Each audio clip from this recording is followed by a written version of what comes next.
Hey, Kevin here, top 100 financial advisor and best-selling author, and we are here to talk about the stock market.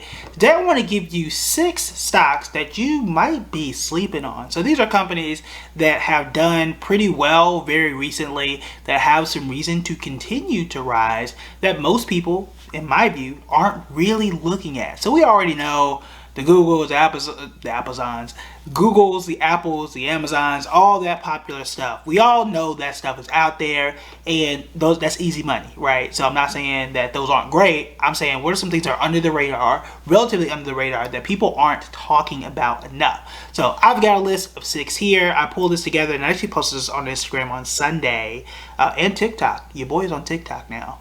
But let's go ahead and jump right into it. So the first one is Dick's Sporting Goods. I've brought this up before, but Dick's is up 131% in the last year. The good thing and why I think Dick's is still a good company to look into is because it's almost sports season. And it's already Olympic season now. There's sports going on. The sports I care about, college football, is about to start here pretty soon. But also, you've got that back to school push, assuming that we can get over this Delta variant. That's a big assumption. But even with that, you can look from last year, and again, the entire year, Dick's has been able to do quite well. I think in either case, not as much, but in either case, let's say we stay at home still, you have a lot of people picking up new hobbies like golf. A lot of my friends are in their 30s like, look, everything's shut down, but we can still play golf. It's a socially distanced sport, so let's go do that. And it actually helped places like Dick's. But I think Dick's is going to be quite well in the back to school push and the back to sports in a normal setting, especially for like the high school, middle school level, like the level that most of us have interacted with, not necessarily the pros. Those are opportunities, and that's going to be something that pushes a few of these stocks on the list. So I'm going to stay with that theme for a little bit for the next few, but not all of them fit in this category. So you got Dick's, symbol is DKS right now, or as the time of this recording, is $104 a share, up 131%. Now, sliding over, you've also got Foot Locker, which is up 97%, which also can benefit from the push or the increase in sports, which we would expect, and also back to school push, because back in my day when we went to school, you had to have some fresh kicks.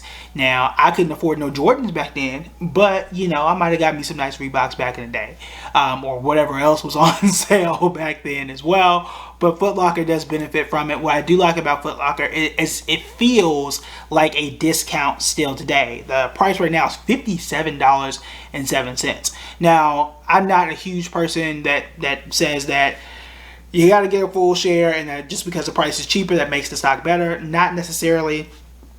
Again, if I've got $10, I can still buy Dick's. If I got $10, I can still buy Foot Locker. So it really doesn't matter in this day and age. However, maybe if you're buying options or something like that, or you want to buy a full share just because you want to, it's a whole lot easier to do it at $57 than $130 something. So you've got Foot Locker at $57 and some change, up 91% in the past year. And for the same reasons, I think Dick's is a good pick. It's the exact same reason, or very, very similar reason for Foot Locker, because you got the back to school, you got the increase in sports. You're going to be good there. Now, sliding over to the left just a little bit. I say the left because I have a graphic. You can go to Instagram to actually see this graphic. So sliding to the left, you've got Crocs.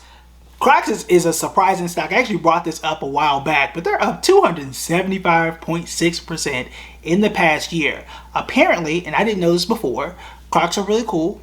My 3-year-old son loves it. They're apparently very, very comfortable. Again, I don't know because I don't wear them. I'm not a sandals type of person.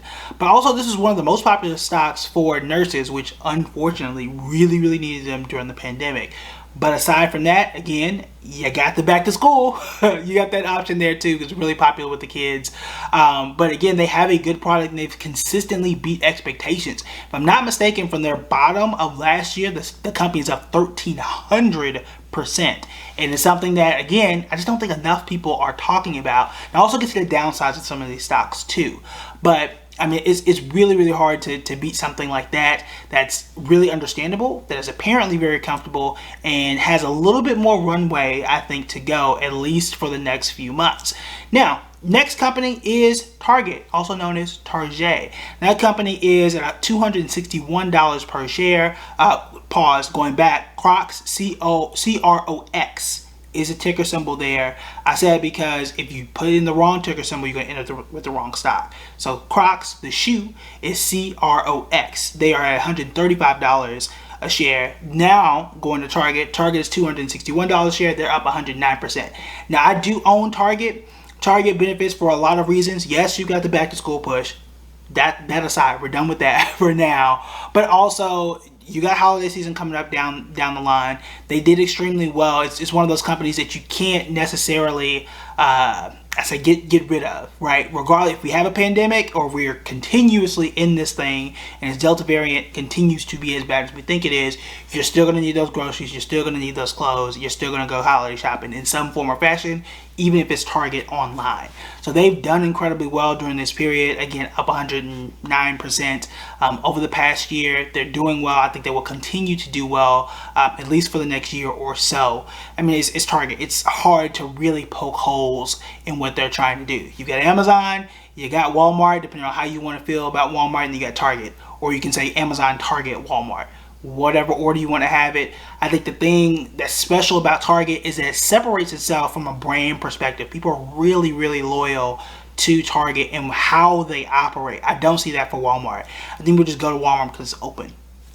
I think people go to Target because they like Target and they like the environment of being there at Target, which is something you don't necessarily get from Amazon. You get Amazon from the convenience, right? But it's going to take you 2 days to ship it. If you need to get something now, if you want to get something quality, especially when it comes to clothes, you're going to Target and you know what you're going to get out of a Target. Whereas Walmart, it can be the ghetto. It is what it is. At least where I'm from, you're not really trying to go to Walmart. If you get a choice, you're going to Target. All right, unless it's late and Target's closed, then you go to Walmart. All right, so next 2 stocks, so that was 4. We had Dick's Sporting Goods, we got Target, we've got Foot Locker, and then Crocs. So that is 4. I usually count 4 this way. 4.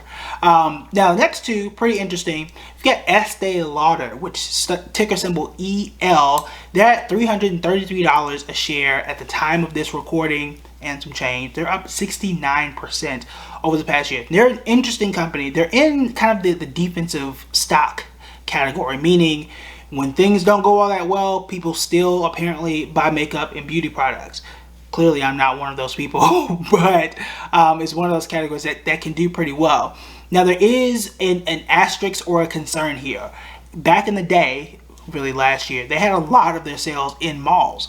Now, I haven't been to a mall in a really long time, but when I did, you would walk through JCPenney's and then you just hit with the perfume section and all the makeup and all that kind of stuff. That's where they got a lot of their sales. They did pivot a little bit through the pandemic, I would say relatively late, but they did pivot and go online. They saw a huge boom in online sales, which does help them.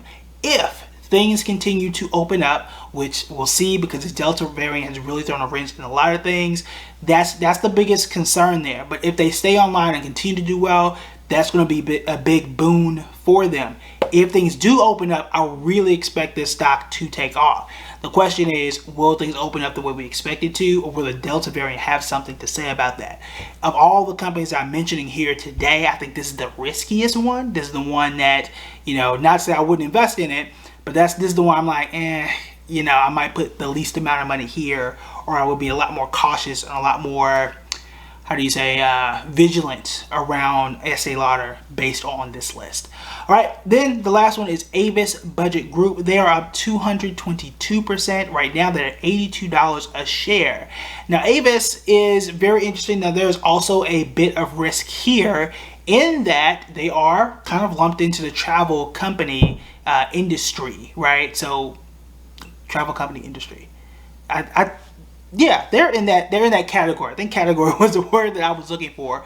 So they're in that space. So anytime that we hear more news about Delta variants and cases rising, so on and so forth, you could see a drop in Avis.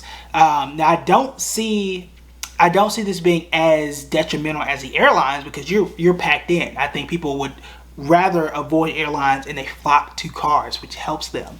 Also because we know that we haven't seen that many new cars due to the chip shortage, which is apparently loosening a bit. You could see some downward pressure there. But I think Avis is still a decent place that not too many people are looking for. I think most people are looking at airlines and cruise lines. When we think travel, that's where most people go. I don't think enough people are actually looking at the travel side of things. You've got Labor Day coming up. Might be something you want to consider, especially as people do hit the road, because we know people do drive, and at least conceptually we see that driving is much safer than being on a plane where you're circulating the same air, which you don't want to do in the time of COVID, even with the mask on. You could be perhaps more comfortable in a car. You don't want to drive your own. You might want to go for Avis. That's one of the reasons why it's on the list. I think, again, still has a lot of potential, but does come with the risk of the more you hear about COVID, the more you hear about Delta, stocks like this do tend to get hurt a bit more. And those are the 6. So we've got Dick's Sporting Goods, Target, Estee Lauder, Avis, Crocs, and Foot Locker. If I were to rate these in terms of like what I think is the most reliable and the safest to the riskiest, I would probably say Target is going to be the one that's in the middle. I think regardless of what happens, Target's the one we've all known of. Target's going to be the one that's here. Target's going to be fine. I have nearly no concerns about Target at all. Then I would probably Dick's and Foot Locker in the middle. I would definitely put Estee Lauder at the bottom. I know I'm not going to order. And then Crocs and Avis can kind of flip. The other concern about Crocs is I just don't know how much of a style it is. I really just need to dig more in to see, like, is Crocs as strong as Nike as a brand? Do they sell as much? Not to say that they're supposed to sell as much as Nike. I have no idea how strong they are as a company outside of the company is doing well and they're selling more shoes. Cool.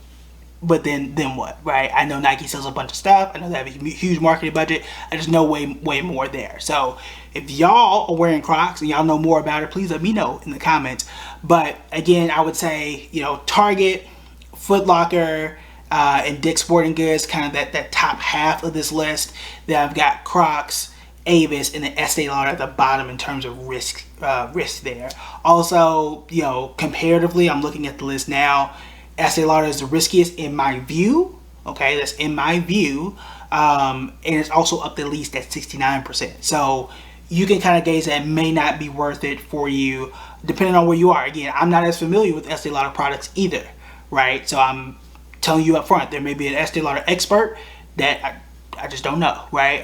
Some would say that it is a very consistent product that once you buy their product, you're going to stay in it, which is a fair assumption, right? So do your own research, continue to do your research, did a video on that, and then find out where you feel. Which one of these do you think is the most impressive? Which one would you consider investing in? Which ones do you like? Which ones don't you like? You already know what I'm investing in. I have Target. I actually do have shares, a small holding in Dick's as well, just to be transparent there. All right, so that's it for me. Talk to you guys later.